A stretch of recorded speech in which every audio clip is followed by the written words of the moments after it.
Okay, so I took Salamangreat once again, and I managed to get top 4. It seems I keep getting knocked out of top 4 though. It was unfortunate the way I lost because I bricked. Well, yeah, okay. There's a few changes I made to the deck, the main deck and extra deck, and I felt like I prefer this build much more. 3 Fire, 3 Gazelle, 3 Foxy, 3 Spinny, and one of its utility card. Yeah, Jaguar, Falco. I still like Falco, and 1 Weasel. Weasel is an interesting card because I'm main decking goes in match, because like that's like the only unfair thing that this deck can produce, right? You give them fire, lock them under the fire, and then you just control the game that way. Because like you have your field spell, so they can't even try to crash because you just make your guy 0, you know, and protect your guy with Bailings. I think that most of the time that's what you think you're inclined to do. If you open up goes in match, you'll just rush to this guy. You don't really care about getting access to the traps. All you want to do is get enough recursion to get your Jaguar into the graveyard, get your Fox into the graveyard, and then get that extra draw to possibly maybe get a hand trap, and then lock them under the goes in match. That's basically what you want. But if you have enough resources, you can afford to go for the reset roar to reinforce that lock. But for the most part, you're gonna like what I was doing was prioritizing the lock. Falco, I'm still a big fan of Falco because you have so many circles. Sometimes like you open a double circle, okay, well, that's fine, and then you can get access to either rage, and then you somehow have a play where you like activate circle, search this, discard this for rage, and then reset the rage. You know, it's just little niche things like that come up, and I really value that. And Jaguar. I still like triple fire. This is what allows you to play so much on the engine because this card exists, right? Because you go like hand trap. Like if you open up 4 hand traps, and then your 5th card is this, you're in a good spot.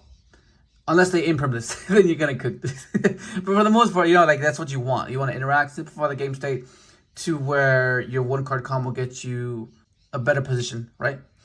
Because otherwise, you're gonna be relying on 2 card combos, right? Because like this card itself doesn't get you to your raging, right? Because you go summon this, send this, go into Stalio, right? Stalio summon Jaguar, link it to Balinks.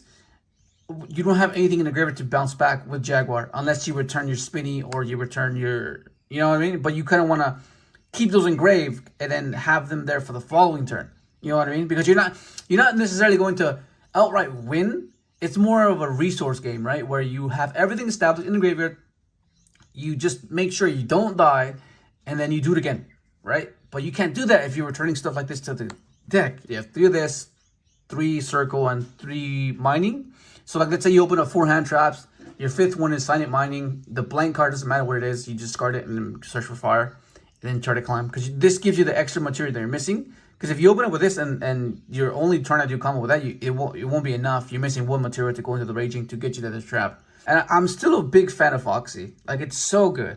Like being able to have a good top deck, right? Because most of the time, like when you excavate in this deck, most of the time you're gonna hit something, right? Because everything's maxed out apart from the traps. The amount of times I went, okay, summon Foxy, effect, excavate, hit Will, hit Circle, hit Gazelle, or hit Fire. If I had already had Will.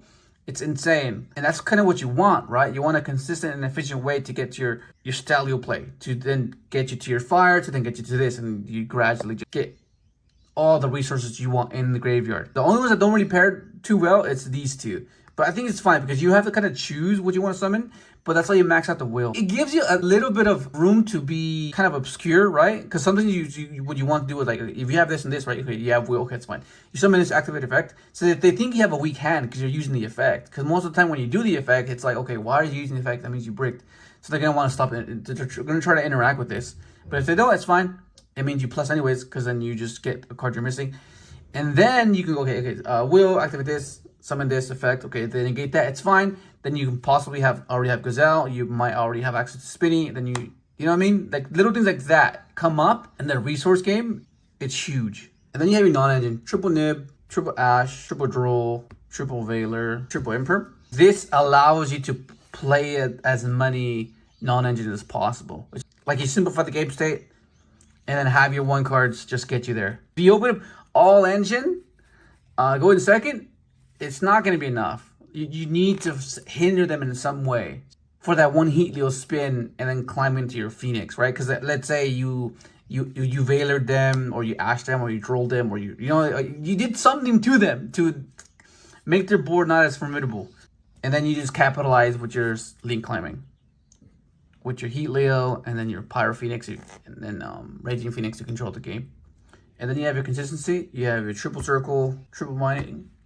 It just, it's for when you have a really clunky hand where you have too many hand traps. It also makes itself an extender because you can discard a Salad and then trigger Gazelle, assuming they spot removal your Salamangreat. Because that's kind of the issue that the deck has when they spot remove your Salad. It means you can't trigger Gazelle, right? Like if they banish it, like if they go SP, okay, it's fine. Which kind of makes you want to play Foolish Burial, just for that reason. Because it just like, okay, Foolish, send a Jaguar, send anything you want, and then trigger Gazelle. It basically, it's like it's a 2-card interaction, but like you'll make up for it as you sequence out. So I don't know, it seems like something I want to try. Then you have Triple Will. I really like this, especially since I'm maxing out Foxy and Fire, right? Because it makes it to where this 3-card, it makes it a really obscure situation where your opponent is not sure how to interact with you, right? Because like they get so punished if they interact wrong. But even if they don't, then you benefit anyways, because you're gonna dig 3 cards deeper, and then it'll maybe get you like a Roar or a Gazelle, or you know what I mean. So it'll get you to what you're missing anyways. So that means like if they hit this, it doesn't matter because you got what you wanted off this anyways, you know. And that's what I really like. But for the most part, the way I was viewing this, it's basically, you know how we played RDA. It's like Crimson Gaia. Like if they don't get rid of this, you're gonna keep getting links turn after turn, which is insane. You're getting back your Raging. Do Jaguar, recycle the Raging Engrave, make Raging again. It's just so good. And this is where it's a bit different as well. I played triple crossouts and called by. These were IDPs, and this was the second Roar. I ended up taking this out, and I think I prefer this much better because your deck functions on 1-card combos. So like you're allowed to play stuff like this. I stopped Drools, I stopped Hashes, Nibs. That's cool. Then you have your your breaks. Yeah, Charge. I still like Charge. You have your Roar, and then you have your Rage. So I think this is fine. That's just utility, right? Whenever you need them, you can utilize them. This card in particular is pretty cool. Initially, I was only playing it because I was only playing 2 and 2 Wolf, a Bale. But now that I'm playing 3 of them, I was like, oh, I can see it's pretty good. It's a good top deck for sure, because you have everything in graveyard. You know what I mean? And it plays around the Nib, because like you can set this and reborn your Link to at least have your trap live, which is something is unexpected. It's an obscure situation, right?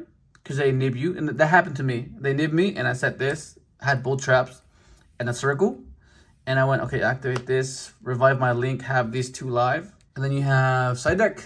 You have triple Dark Ruler, triple Book, triple Encore, thank you, Yoshi, for Duster, Bull, and Evilly. Pretty generic. This doesn't really matter. This is fit to your locals or to your region. Okay, so this is where it's different. I play Stalio, you play Splash Mage, and Heat Soul. These are the only non-solid cards you play because you have to play them.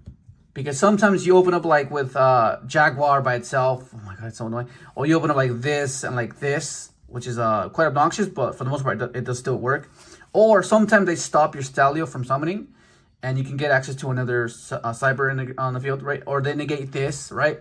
So then you're going to have to like make something. Well, you don't have enough resources to climb into Raging, so you have to do something, right? So the best thing you can do is climb into Slash, go into this, draw a card, and draw another card during their turn. So dig deeper into your hand traps, or maybe get deeper into like a Circle or a Wheel, you know what I mean? And to help you climb into your Raging Phoenix. And that's mainly why it's there. Otherwise, because if you don't have this, then you're just gonna what are you gonna do? You're just gonna pass, like you just summon, make Bailings and pass. Like you can't do that. So this is why at the very least you have to play this, or you can just play SP. Triple Bailings, triple Wolf. I really like this. This always came up. The third one always came up. The third one always comes up. Otherwise, you're gonna be depleted. You know what I mean? Which is Charge kind of deals with that, but like nonetheless, like I really like how this worked. It always came up. Double Heat Leo, double Pyro, double Raging. If you remember from the past deck profile, I mentioned how this card is insane. It gives the deck so much consistency, but it locks you, so you can't really go the access code line if you go in second. This is a way to kind of bypass that. I mean, some of you are playing the proxy Link guy, where you let you OTK that way, but like, I prefer to spot removal, right? Because they're not just gonna let you do the OTK them. That's just not gonna happen. I would much rather gradually pick your board apart with Heat Leo, hit a back row, bounce a card, and then either go for the Pyro or go for this guy. That way, it makes it kind of weird for them to waste an imperm, because if they're gonna imperm, they're gonna imperm your proxy or something. They're gonna Veiler or something. Yeah. So like this way, you can gradually like pick the board apart with that way. Yeah. And I just prefer that route much more. But this card is insane. Being able to nuke the board is wild. It's so wild. Like on your turn, you just nuke the board. You have everything established, everything in the graveyard, get everything going, and then you OTK them by using fire. Right, you fire pops one of your solids. It'll trigger him, bring him back. Right, and then yeah, hopefully you have enough bodies to OTK. But if not, then you just have the control that you initially had before. Right, after you simplify the game state. But yeah, that's basically the list. I like how it functioned much more this way, without the access code, without the transcode, you know. I just everything flowed. The only minor change it may be this. You can maybe get away with one. And I think I would play a third Raging, because that kept coming up for me. I know in the OCG, they're doing that right now, but I can see why. So I think maybe I'll cut this and put a third Raging, because yeah, being able to like recycle something else other than this is wild. Because another thing, they can crow this in the graveyard, and it can be quite annoying. So I might do that. I might go for the third one and play one of these. I still want this. You still want one of these at least. But yeah, that's basically it. Hopefully you enjoyed the video. Let's subscribe if you haven't, and thanks for watching.